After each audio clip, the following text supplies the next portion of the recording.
What's going on, everybody, and welcome back to Comic Breakdown. If you guys are new to the channel, do me a favor and hit that sub button, hit that notification bell, make sure you're not missing any of the awesome content we have coming out. Now, I intended to get these videos out last night, but we ended up having some kind of power outage. One of the substations had essentially a catastrophic failure, but we got the power back on. And really, we're going to take all of Saturday, and I'm going to dump a whole bunch of videos on you guys. So I hope you're ready for that. And with this first video, we're going to be jumping into Suicide Squad issue number 5. And what's been really interesting about all of this, Amanda Waller has been playing a huge part, not only in this, but she's going to be playing a huge part in the Crime Syndicate series that is currently going on, as well as the Swamp Thing. And we're going to be covering both of those issues after this one. Now, in the last issue, we saw a disastrous mission of the Suicide Squad trying to take on Titan Academy, enlisting the help of Red X. It went pretty well for them up until the point Red X betrayed them. Now, this is written by Robbie Thompson. Pencils are Eduardo Pencisca and Dexter Soy. And the inks are Julio Ferreira, Joe Pradu, and Dexter Soy. And with that being said, let's dive into this breakdown. Alright guys, so as we jump into issue number 5, we are picking up with one of Bloodsport's field reports. Now, we haven't seen a whole lot of Bloodsport, but he currently is working for Amanda Waller. Not necessarily attached to Task Force X. He's out been doing his own missions, under the guidance of Waller herself. But in the opening pages, we are given a quick introduction to kind of who Bloodsport is. Because him and his brother Mickey, they grew up wanting to be soldiers, wanting nothing more than to get into the fight. But when they became of age, Bloodsport didn't join, but Mickey did. And with Mickey joining, he was sent off to war. And in that war, Mickey was KIA.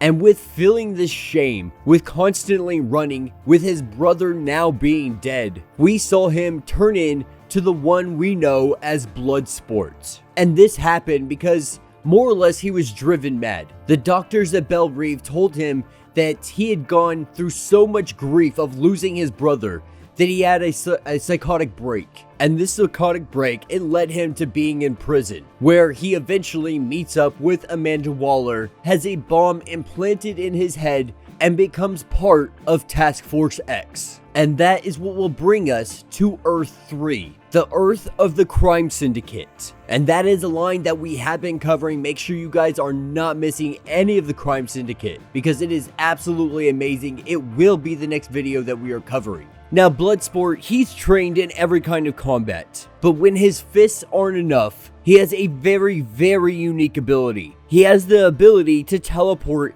any weapon he needs, and now that he is working for Amanda Waller, he has every weapon at his disposal. And so more or less, Bloodsport is a one-man Suicide Squad. But he's not running missions on Earth 1, he's running missions on Earth 3. He's running missions all across the multiverse, because he is looking for something. Now, Amanda Waller tells him that he is looking for new recruits to join the Suicide Squad that he wants, that Amanda Waller wants. Now, Bloodsport up to this point, given this fancy helmet by Amanda Waller, he understands he's picking up recruits, he's gathering intel, but he also knows that there is something more at play, something Amanda Waller has yet to actually divulge to him. But regardless, he gives his report. He sends his sit rep up the line, letting Amanda Waller know that he has been on Earth 3 for 48 hours. And in the 2 days he has been here, there has been absolutely no metahuman activity. So he continues to observe Metropolis. And as he observes Metropolis, he sees the one and only, the one that is on every single Earth, the Boy Scout of America, the protector of Earth, the one beacon of hope. Every Earth has a Superman. The thing is, Amanda Waller, she doesn't need one. She has Superboy, she has Connor, so there is absolutely no reason for her to need yet another Superman. But as Bloodsport starts to observe this Superman with a little bit more intensity, he finds out very quickly that this isn't Kal-El. This isn't the Boy Scout that he has seen on every other Earth. And Bloodsport, as he continues his investigation, he finds out that this man's name is Ultraman. And he pieces together that all of the capes here, they are all villains. And he goes through the list. He goes through the knockoff Batman that is Owlman, the wannabe Green Lantern that calls himself the Emerald Knight, and they call themselves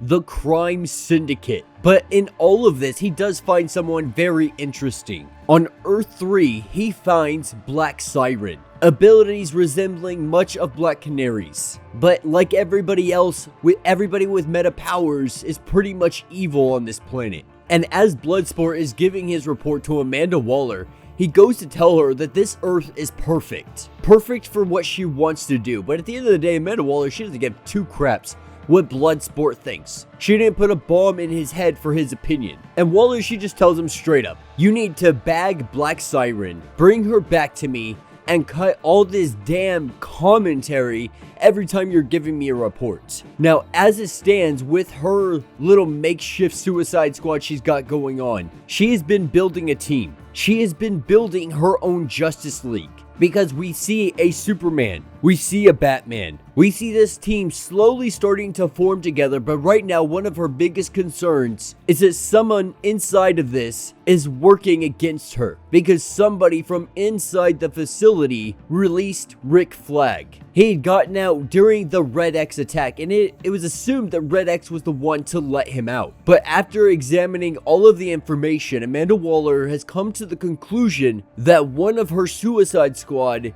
is the one responsible for letting out Flag. Now this is where we pick back up with Bloodsport. And Bloodsport, he's been doing something very unique when he goes to all of these Earths. He's been living vicariously through all of his doppelgangers. For example, on this Earth, he's a teacher, he's a father, he's an uncle. And Mickey, he's a doctor and the father of two beautiful children. And so whenever he gets the opportunity, he comes and checks on all of them. He checks on his doppelgangers of these Earths to see how they are living their lives, to see if they became Bloodsport or if they are living happy, successful, fulfilling lives. And while he stalks and watches from the window, this is when the Starro invasion begins. And this is something that we saw happen. We saw the Starro invasion make its attack upon the Crime Syndicate. But Bloodsport using this as an opportunity. With the Crime Syndicate currently distracted, it will give him the opportunity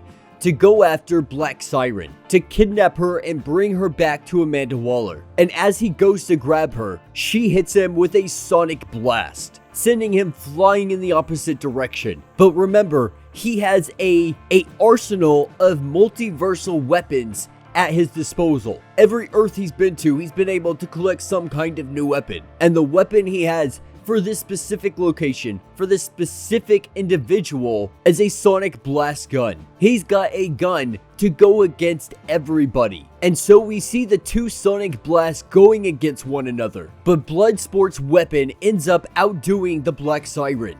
And as he's about to take her down, take her into custody, this is where he hears a voice, and then Ultraman grabbing him by his helmet and lifting him up off the ground. And so it looks like Bloodsport, he is about effed. Ultraman recognizing that this man does not belong here, it's about to go sideways real quick. Now this part of the story is extremely vital as well, because we're seeing the connection of multiple lines going on right now. We've already seen the connection to the Crime Syndicate, and now we're gonna see our connection to the Swamp Thing, which is arguably one of the best things coming out of DC Comics right now. And if you're not reading it, I promise you, you're missing out, because Ram V is one of the best writers in DC Comics right now. But Amanda Waller is told by her team that they have tracked Swamp Thing. They have an idea of where the location might be, of where Levi might be, the current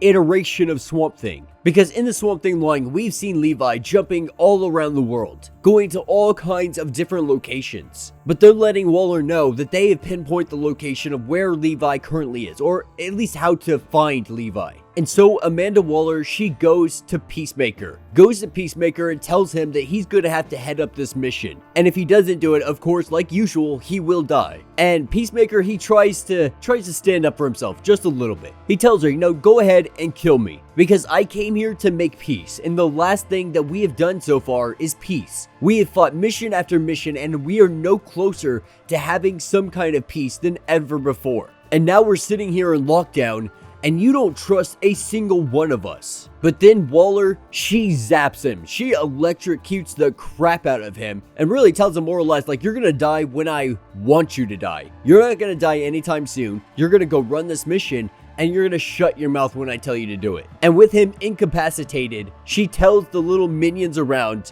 to grab him and bring him to where Swamp Thing is and make sure he is there by the time he wakes up, so he has no other choice but to go find the Swamp Thing. But then we see Waller get interrupted yet again, and this time it's because of Bloodsport. Bloodsport is asking for the big gun, because right now he is going toe to toe with Ultraman, using every weapon within his arsenal, and for the most part he is holding Ultraman off, at least temporarily. But then Ultraman, he gets tired of this. He gets bored with all of these toys and all of these weapons. And he goes in, he gets close, he breaks Bloodsport's weapons, x-rays his head to see that there is a bomb implanted inside of it. And he asks Bloodsport why this is in your head. What is going on here and why are you here? But before he can answer him, this is where we see teleported in the big gun. The big gun more or less being a kryptonite rifle. Now, obviously, somebody did not do their homework, because Ultraman, he takes this hit of kryptonite. He drops down to his knees and he inhales every single bit of it. Pure, undiluted kryptonite. Because Ultraman, he gets more power when he's introduced to green kryptonite. And with him inhaling all of this kryptonite,